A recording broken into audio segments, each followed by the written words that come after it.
જય રામનાથ મિત્રો, સ્વાગત છે તમારું અમારી ચેનલ સાસ બહુ કિચનમાં। અને આજની આપણી રેસીપી છે લચ્છા પરાઠા। તમે અત્યાર સુધી નોર્મલ પરોઠો ખાધો હોય છે, આજે આપણે બનાવવાનું છે લચ્છો પરાઠા।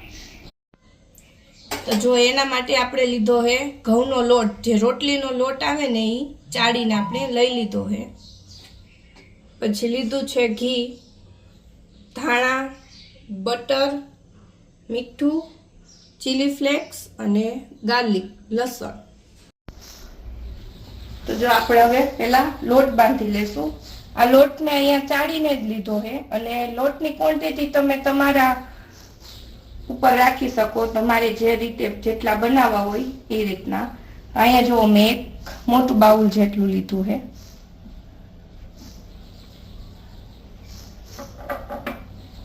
હવે આપણે એમાં મીઠું નાખીશું,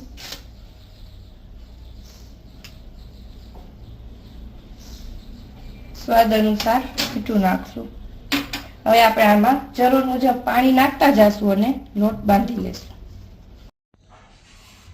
તો જો હવે આપણે આમાં જરૂર મુજબ પાણી નાખતા જશું અને લોટ બાંધતા જશું। ને આ લોટ આપણે સેમ આપણે જે ઘરમાં નોર્મલી રોટલી બનાવવા માટે બાંધતા હોય ને એ રીતનો જ આ લોટને આપણે બાંધી લેશું। જો આપણો લોટ એકદમ સરસ બંધાઈ ગયો છે આ રીતનો। હવે આપણે આમાં તેલ નાખીને થોડીક વાર મસળી અને 10 થી 15 મિનિટ આને આપણે રેસ્ટ કરવા મૂકી દઈશું, એટલે સરસ કૂણાઈ જાય।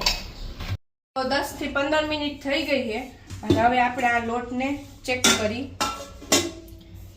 જો સરસ એકદમ કૂણાઈ ગયો છે। હવે એને આ રીતના સરસ કરી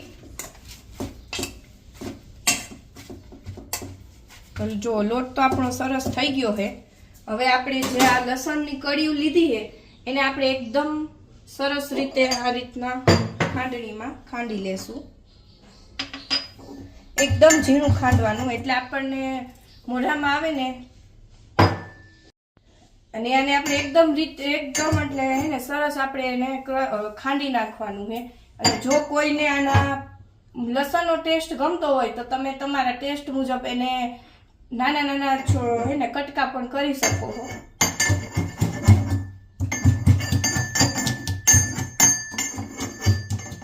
આ રીતનું આપણે એકદમ સરસ ઝીણું આને આપણે ખાંડી લીધું છે।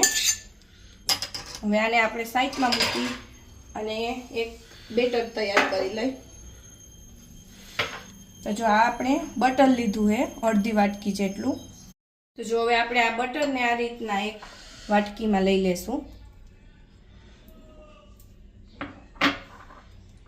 હવે એમાં આપણે જે આ લસણને ક્રશ કર્યું હતું એ એડ કરી દેશું, બધું 1 ચમચી જેટલું। હવે એમાં આપણે ઉપરથી નાખશું લીલા ધાણા આ રીતના। એમાં આપણે થોડીક ચીલી ફ્લેક્સ નાખશું અને મીઠું નાખશું આપણે સ્વાદ અનુસાર। મીઠું આપણે લોટમાં નાખ્યું હોય એટલે આમાં આપણે થોડુંક માપનું નાખવાનું। હવે આને આપણે મિક્સ કરી લેશું આ રીતના।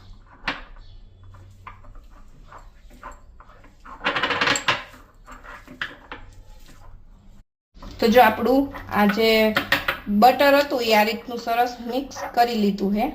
હવે આપણે રોટલી વણશું અને એની ઉપર આપણે આને લગાવશું। તો જો આ રીતનો એક આપણે થોડીક મોટી સાઈઝનો લુયો લેશું, એને હવે આપણે વણી લેશું। જેવી રીતના રોટલી વણીને એ જ રીતના આછો લોટ લગાવી અને આ લુયાને આપણે વણી લેશું।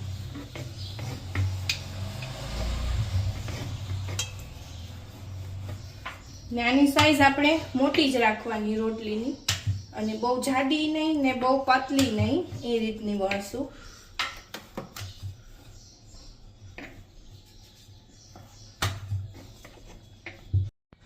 તો આ રીતનું આપણી રોટલી એકદમ વણાઈ ગઈ છે મોટી। હવે આપણે એની ઉપર જે આપણે બટરનું બેટર બનાવ્યું હતું એને આ રીતના આપણે લગાવી દઈશું।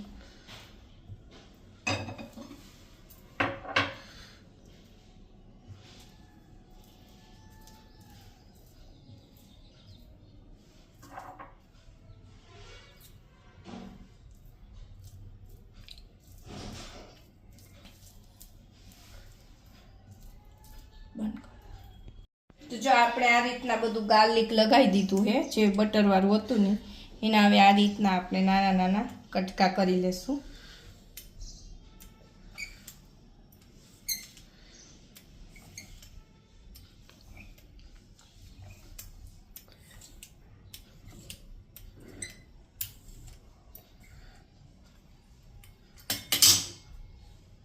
અને હવે આપણે આને આ રીતના ફોલ્ડ કરી લેવાનું.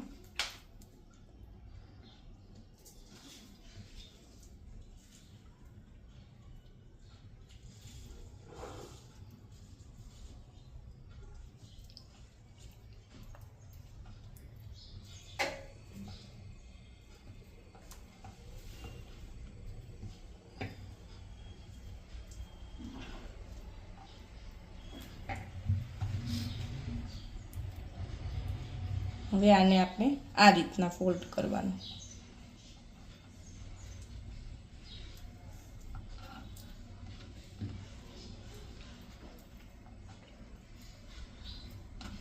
અને આ રીતના આપણે દબાવી દેવાનું, એટલે આપણું પરોઠું જે હોય ને એ ખુલે નહીં.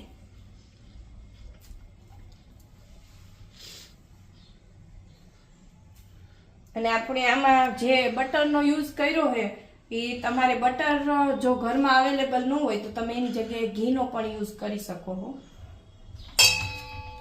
આપણે એને આ રીતના લોટમાં વણી લેશું. હવે હલકા હાથે, બહુ વજન નહીં આપવાનું.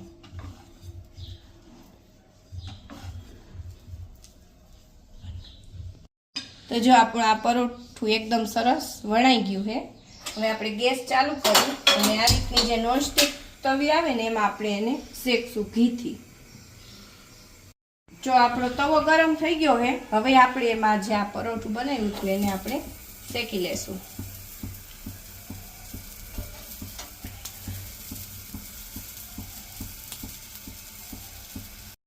જો આપણું પરોઠું શેકાઈ ગયું છે, હવે આપણે આને ઘીથી શેકવાનું છે.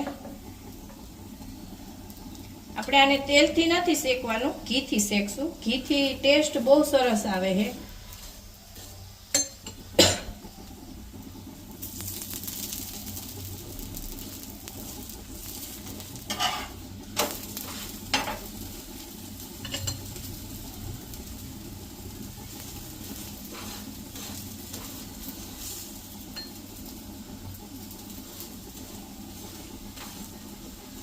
તો જો આપણું પરોઠું એકદમ સરસ શેકાઈ ગયું છે.